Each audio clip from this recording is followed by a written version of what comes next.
భారతీయ సంస్కృతి చాలా విశిష్టమైంది.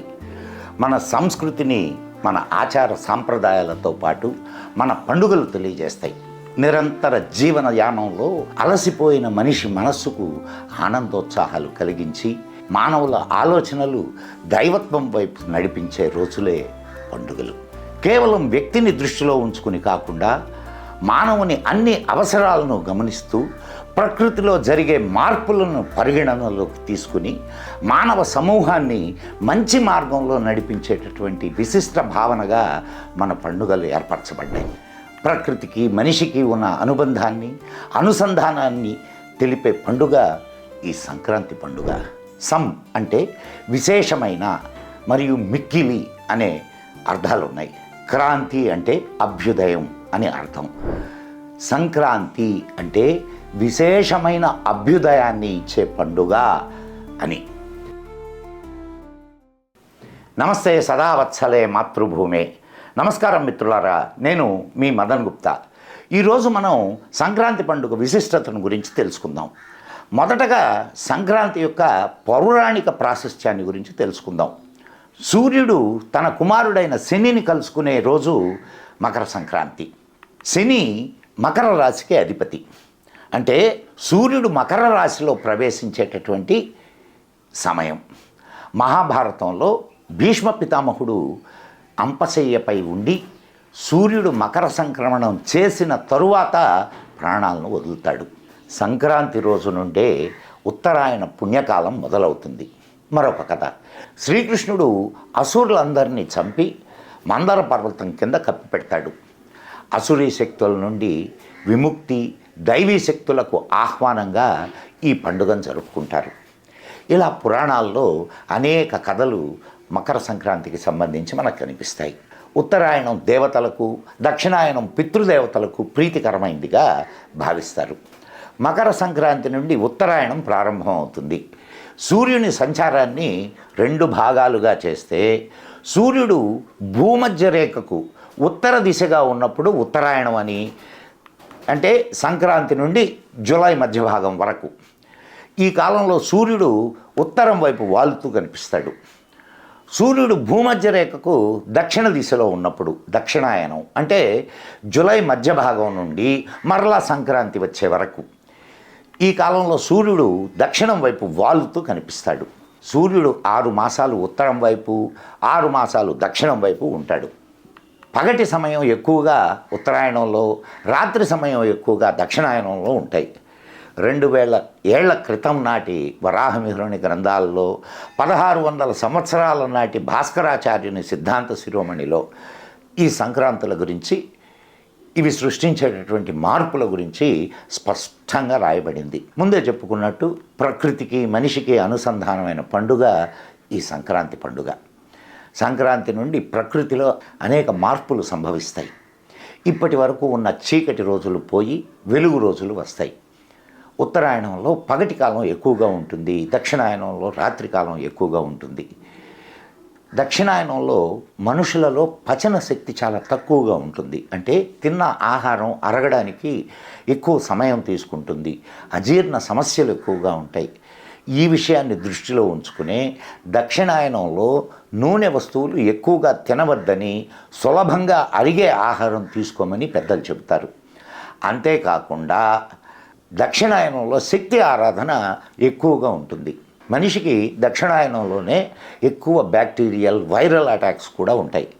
కాబట్టి ఆహారం విషయంలోనూ శక్తిని సంపాదించుకోవడంలోనూ దక్షిణాయనంలో మనుషులు ఎలా తినాలి, ఎలా ఉండాలి అనే విషయాలను అనేక ఆయుర్వేదిక గ్రంథాలు చెప్పాయి. ఇక ఉత్తరాయణ కాలం ప్రవేశించడంతో మనం నూనెతో చేసిన వస్తువులు తినడం మొదలు పెడతాం. అరిసెలు, మురుకులు, మణుగుపూలు, నువ్వుల లడ్డూలు లాంటి అనేక పిండి వంటలు చేసుకుంటారు. ఉత్తరాయణ సమయంలో జీవులలో పచన శక్తి ఎక్కువగా ఉంటుంది. కాబట్టి తినే విషయంలో కొన్ని సడలింపులతో పాటు కొన్ని నియమాలను కూడా విధించారు. సూర్యుడి వేడిమి ఎక్కువగా ఉంటుంది కాబట్టి కొత్తగా వచ్చిన పంటలతో బియ్యంలో పెసరపప్పు, బెల్లం కలిపి పొంగలి తయారు చేసి సూర్యుడి నివేదన చేసి తింటారు. మన పండుగలన్నింటిలోనూ కనిపించకుండా గొప్ప శాస్త్రీయ దృక్పథం కనిపిస్తుంది. అంటే సైన్స్ వ్యూ. మకర సంక్రమణాన్ని దేశంలోని ప్రజలందరూ చాలా ఆనందంగా జరుపుకుంటారు. మన తెలుగు రాష్ట్రాల్లో దీన్ని పెద్ద పండుగ అని, సంక్రాంతి అని పిలుస్తారు. ఈ పండుగను మన వాళ్ళు 3 రోజులు జరుపుకుంటారు. పట్టణాల్లో ఈ పండుగ ప్రభావం అంతగా కనిపించకపోయినా పల్లెల్లో చాలా వేడుకగా జరుపుకుంటారు. మొదటి రోజు భోగి. శ్రీవిల్లిపుత్తూరులో గోదాదేవి శ్రీరంగనాథుడిని చేరినందుకు గుర్తుగా భోగి జరుపుకుంటారు అని ఒక కథనం. ఇంటి ముందు మంట పెట్టి ఇంట్లోని పాత వస్తువులన్నింటినీ ఈ రోజున మంటల్లో వేస్తారు. పాత మంచాలు, పాత గుడ్డలు, పాత కర్రలు అన్నింటినీ మంటల్లో వేసి కాలుస్తారు. పాత వాటిలో ఉన్న సూక్ష్మక్రిములు, బ్యాక్టీరియా అన్నీ అగ్నికి ఆహుతవుతాయి. తర్వాత ఇంటిని శుభ్రంగా కడిగి తలస్నానం చేసి కొత్త బట్టలు ధరిస్తారు. నువ్వులతో చేసిన చిమ్మిరి, నువ్వులుండలు అందరికీ ఇస్తారు. చిన్నపిల్లల ఆయురారోగ్యాల్ని కోరుతూ ఈ సీజన్లో వచ్చే రేగుపళ్ళ వంటి పళ్ళతో భోగిపళ్ళు పోస్తారు. అంటే సి విటమిన్ ఎక్కువగా తినమని చెప్పడం ఈ ఆచారం వెనుక ఉన్న శాస్త్రీయ దృక్కోణం. ఆంధ్ర ప్రాంతం పల్లెల్లో కోళ్ల పందాలు, ఎడ్ల పందాలు చాలా జోరుగా జరుగుతాయి. తెలంగాణ ప్రాంతంలో ఆకాశం అంతా పతంగులతో నిండిపోతుంది. రెండవ రోజు సంక్రాంతి పండుగ చాలా ఘనంగా జరుపుకుంటారు. రైతులకు ఫలసాయం ఇంటికి వస్తుంది. ధనుర్మాసం మొదలైన రోజు నుండి సంక్రాంతి వరకు రంగవల్లులతో వీధులన్నీ కళకళలాడిపోతుంటాయి. వాకిళ్ళన్నీ పేడ నీళ్లతో అలికి ముగ్గులతో తీర్చిదిద్దుతారు. ఇంటి ముంగుళ్ళు రథాలతో నిండిపోతాయి. రథం ముగ్గులు రోడ్లంతా వేస్తారు. ముగ్గు పిండిలో ఉండే కాల్షియం వీధుల్లోని సూక్ష్మక్రిములను తరిమివేస్తుంది. అంతేకాకుండా స్త్రీలు వంగి ముగ్గు వేయడం వలన నడుముకు కావలసినటువంటి వ్యాయామం, దీనివల్ల అనేకమైనటువంటి గర్భసంచికి సంబంధించిన అనేక సమస్యల నుంచి స్త్రీలు విముక్తులవుతారు. ఇక గొబ్బిళ్ళు, ఆవు పేడ కింద పడకుండా తెచ్చి ముగ్గుల మధ్య చిన్న చిన్న ముద్దలుగా చేసి పెడతారు. వాటిలో చేమంతి, గుమ్మడి, బీర, పొట్ల, పూలు, గరిక వీటినన్నింటినీ పెట్టి పసుపు కుంకుమలతో అలంకారం చేసి వాటి చుట్టూ ఆడవాళ్ళు తిరుగుతూ పాటలు పాడతారు. ఆంధ్ర వైపు వీటిని గొబ్బెమ్మలని, తెలంగాణలో వీటిని గొంతెమ్మలని పిలుస్తారు. వీటి చుట్టూ తిరుగుతూ ఆడే ఆటను గొబ్బిళ్ళాట అంటారు. ప్రకృతికి చిహ్నంగా ఈ గొబ్బెమ్మలను పెడతారు. కృష్ణుడి పాటలు, స్త్రీల పాటలు పాడుతూ ఆనందిస్తారు. అన్నమాచార్య కీర్తన కూడా ఉంది ఒకటి. కొలని దోపిరికి గొబ్బిళ్ళో, ఎదుకుల స్వామికి గొబ్బిళ్ళు అని. హరిదాసుల కీర్తనలతో వీధులన్నీ హరినామ సంకీర్తనలతో మారుమోగుతూ ఉంటాయి. హరిలో రంగహరి అంటూ హరిదాసులు అనేక కీర్తనలు పాడుతూ భిక్ష స్వీకరిస్తారు. సంకీర్తనాచార్యుల సంకీర్తనలను గానం చేస్తూ హరి గానామృతాన్ని పంచుతూ భిక్ష స్వీకరించి ఆ ఇంటి వారిని ఆశీర్వదిస్తారు. తలస్నానం చేసి కొత్త బట్టలు ధరించి పొంగలి తింటారు. బియ్యము, పాలు, పెసరపప్పు, బెల్లంతో చేసిన పొంగలి శరీరంలోని వేడిని తగ్గిస్తుంది. ముందే చెప్పుకున్నట్టుగా నూనెతో చేసిన వంటకాలు తింటారు. ఇక సాయంత్రం పల్లెల్లో సందడే సందడి.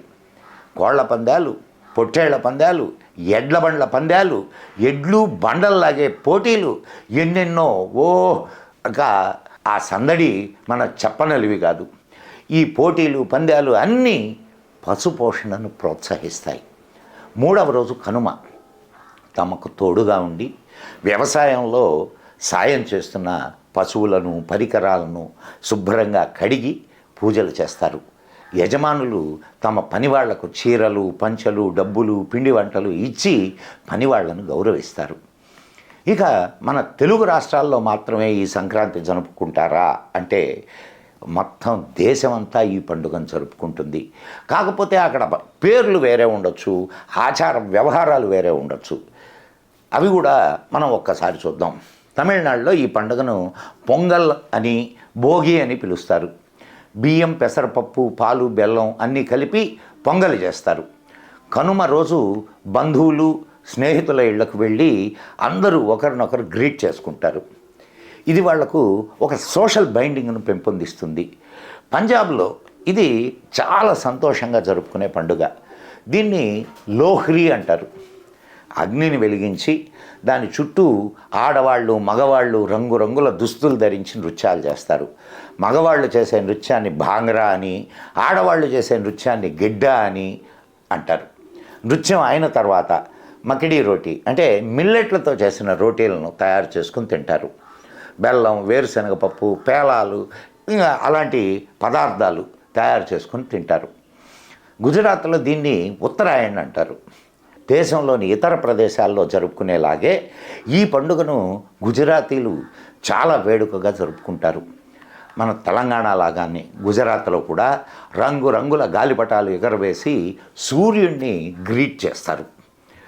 పతంగుల పోటీలు కూడా జరుపుతారు. కూరగాయలతో ఉందియు అనే వంటకం చేసుకుంటారు. జిలేబీ, చిక్కీ, నువ్వులుండలు చేసుకుని తింటారు. అస్సాంలో ఈ పండుగను మఘా బిహు అని, భోగల్ బిహు అనే పేర్లతో పిలుస్తారు. భోగల్ పిండి వంటల పండుగ. ఈ మఘా బిహు ఊర్కా అని కూడా పిలుస్తారు. వెదురు ఆకులతో, వెదురు పుల్లలతో ఒక మందిరాన్ని నిర్మించి దానిలో కూర్చుకుని పిండి వంటలు ఆరగిస్తారు. బియ్యపు పిండితో కేకులు, నువ్వుల లడ్డూలు, కొబ్బరికాయలు, వక్కలు అగ్నికి నైవేద్యంగా పెడతారు. గుడ్ల పోటీ, కోళ్ల పోట్లాట, బర్రెల పోట్లాటలు ఆటలుగా ఆడతారు. ఉత్తరప్రదేశ్లో ఈ పండుగను కిచిరి అని పిలుస్తారు. ఈ పండుగను ఉత్తరప్రదేశ్ ప్రజలు చాలా భక్తి శ్రద్ధలతో చేసుకుంటారు. ఈ పండుగ రోజు అందరూ పవిత్రమైన నదులలో స్నానం చేస్తారు. ఈ సంవత్సరం ప్రయాగ్రాజ్లో మహాకుంభమేళా జరగబోతోంది. ఈ ఉత్సవం మొదలయ్యేది సంక్రాంతి రోజు నుండే. దేశంలోని సాధు సంతులు, అఘోరీలు, నాగసాధువులు అందరూ ఈ కుంభమేళాకు వస్తారు. అందరూ ప్రయాగలోని త్రివేణి సంగమంలో గుడారాలు వేసుకుని నెల రోజుల పాటు ఆధ్యాత్మిక ప్రసారాన్ని చేస్తారు. దేశంలోని కోట్లాది మంది హిందువులు ఈ కుంభమేళాలో పాల్గొని సాధు సంతుల దర్శనం చేసుకుని వారి మార్గదర్శనంలో తమ సాధన కొనసాగిస్తారు. కర్ణాటకలో మహాసంక్రాంతి అని, పొంగల్ అని ఈ పండుగను పిలుచుకుంటారు. ఈ రోజున స్నేహితులకు స్వీట్లు పంచుతారు. స్నేహితులకే కాకుండా విరోధులకు కూడా స్వీట్లు పంచుతారు. పాత విరోధాన్ని వదలి స్నేహాన్ని కాంక్షిస్తారు.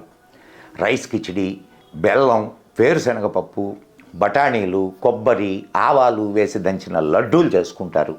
ఇలా దేశమంతా ఈ పండుగను మహావైభవంగా జరుపుకుంటారు. మన దేశంలోనే కాకుండా నేపాల్లో కూడా ఈ పండుగను మహాసంక్రాంతి అనే పేరుతోనే జరుపుకుంటారు. ఎవరు ఏ ప్రదేశంలో ఉన్నా హిందువులందరూ ఒక్కటే అని ఈ పండుగ నిరూపిస్తుంది. ఆచారాలు, వ్యవహారాలు, వేషభాషలు వేరైన సనాతన ధర్మాన్ని పాటించే వాళ్ళందరూ ఒక్కటే అని ఈ పండుగ తెలుపుతుంది.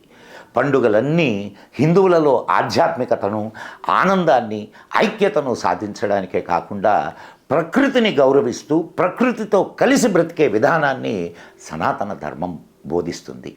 మిత్రులారా, మరో మంచి విషయంతో మీ ముందుంటాను. అంతవరకు సెలవు. మరి ఈ వీడియో మీకు నచ్చినట్లయితే మన మదన్ గుప్తా ఛానల్ను వెంటనే సబ్స్క్రైబ్ చేయండి. చేయకపోతే బెల్ ఐకాన్ నొక్కండి, లైక్ చేయండి, షేర్ చేయండి. మీ అభిప్రాయాలను మాతో కామెంట్ బాక్స్లో పంచుకోండి. జై హింద్, జై మా భారతి. నమస్కారం మిత్రులారా, మీ మదన్ గుప్తా.